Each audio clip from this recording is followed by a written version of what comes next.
In this class, we will review Siman Peiches, which we just completed in our last set of classes on these Seifim. And we are reviewing, again, chapter 88 in Yoreh, the prohibition on putting meat and cheese onto the same table when you're both eating there. So let's go over the halachos again, just so we have them clear in our mind, and clear in our head, and clear on our table. So the first seif, which talks about not putting them on the same table, the first thing we learned is that if you have meat from the Torah prohibited types of meat, like beef and so on, or if they're even the rabbinic types, if they're from things like deer or chicken, one may not put them on the same table upon which you are also eating dairy foods. Again, these prohibitions are eating together, and vice versa, in order that you should not forget and come to eat them together, which is the problem that Rashi brings down. However, if you are putting pots down on the table, whether they're meat or dairy, just to kind of get them set up, because let's say you're getting ready for Yontif, that time period is okay as long as no one's eating at the table one type of the food or the other. Because here we're not worried that you're going to spill from one to the other or anything like that, or that the spilling is going to affect one or the other.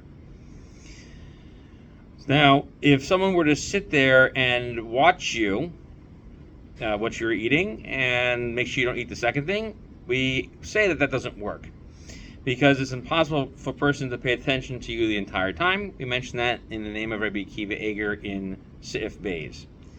A single person may not go ahead and put both types of food in between himself and something else.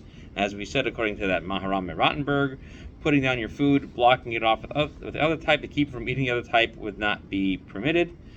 So that's not allowed, okay? You'd have to have a second person there and the other thing, because you need the other person there to help remind you.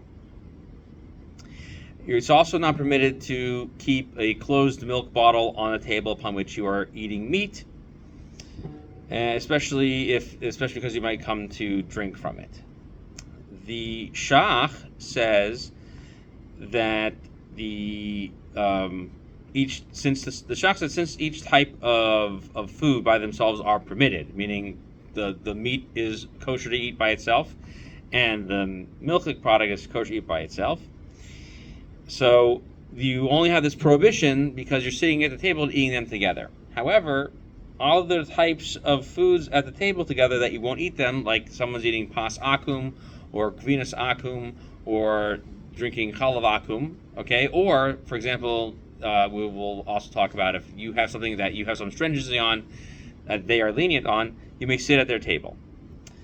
The Pri Toar limits this to only where it's obvious that the thing that they're eating is prohibited. And however, if you're not clear if it's permitted or prohibited to you, you can't sit at the table with them unless it's clearly marked somehow that that's not the case. So, for example, one could not put fruits on the table where, for example, if the fruits came from Israel, from Eretz Yisrael, where you have not taken Truma, Meiser, and Meiser Sheni from them in order to leave them there, okay? So that would be prohibited to do that. If you're eating meat, you can then not eat dairy within 6 hours. However, you may sit at the table with someone who's eating dairy, and we came out that the opinion of the Beis Yaakov is not operable according to many poskim, except for the body of Shulchan.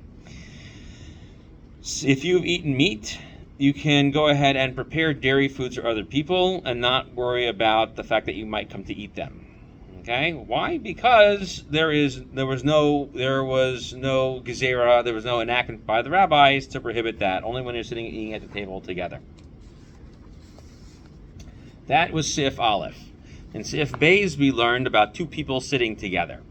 If these are two people sitting together who have never met and have no familiarity, okay, and they're staying together at a hotel, one guy orders hamburger, the other guy orders pizza, he can sit and eat and not have anything between yourselves.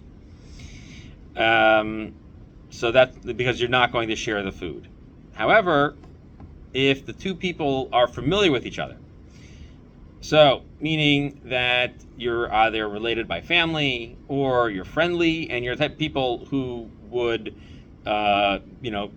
eventually share with each other, even if right now you're mad and maybe you wouldn't want to, you're still prohibited to share a table because it's entirely possible because of familiarity you might still share each other's food.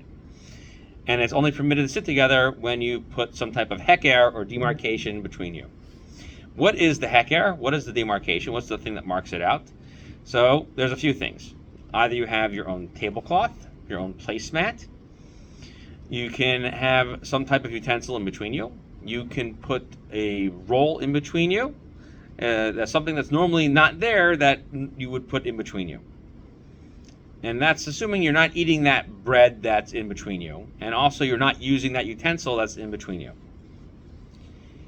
If you are drinking from a utensil, you may use it or drinking from a pitcher, or from a can, or from a bottle, you may use it as your heker, as your demarcation line, as long as that's not what you would normally have on the table, and also if you're going to have separate drinking cups.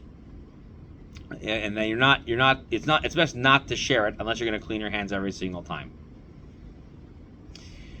There are people who say that this is the Darchei Tshuva that we brought down, that the item has to be high off the table.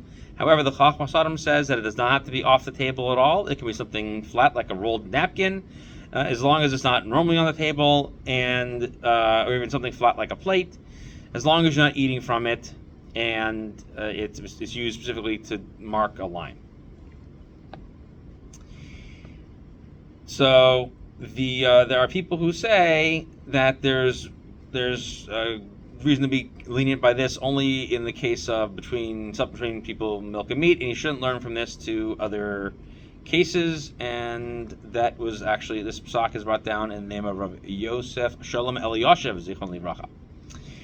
The Pischei Tshuva brings down a Masas Binyamin that says that when people are eating together at the table and they're in between you and the person eating the other type of food, so you're eating dairy, they're eating parv, and another person's eating meat, that suffices for having a demarcation line in between you. Okay? If people sit far enough away from each other whereby you can't reach your arm out to go grab their food to eat it, this is permitted without having to have a special demarcation line. As we saw, this was a little bit of a discussion about the Rishonim, about what this means, and understanding of what this came out. But we pass like the Bach and the Marshal, who say that this is okay. So let's say you have people who are doing everything right. Okay, two people who know each other, and they have the thing in between them to demarcate it, or they have their own separate placemats. Nonetheless, they shouldn't share from the same bread, and they also shouldn't drink from the same cup.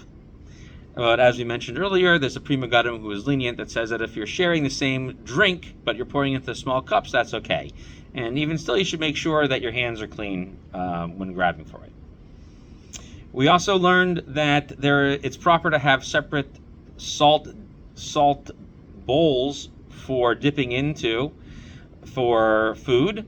So this means that you should have one for meat and one for milk, and you shouldn't dip anything else into it and leave it behind that you might share it for something else. So for example, you shouldn't put it back on the table for your next meal with bread, because that bread might get eaten with dairy and so on. So therefore you shouldn't have any left over. Our custom is to leave it covered and shake it on. And if you don't do that, you should, if you have an open one, then you should remove it from the table in order to keep it parv at all times. Other things that are dipped into should have the same rules as well. If you're dipping into it, make it one for dairy and one for meat, and don't mix it when you have parv. And if you're able to dip into something, you should need to make separate ones for each one. Okay, and that's the rules that come from Siman Peiches. Stay with us as we go delve into the laws of weighting between meat and milk in Siman Peiches. Thank you for learning with us. I hope you have a wonderful day.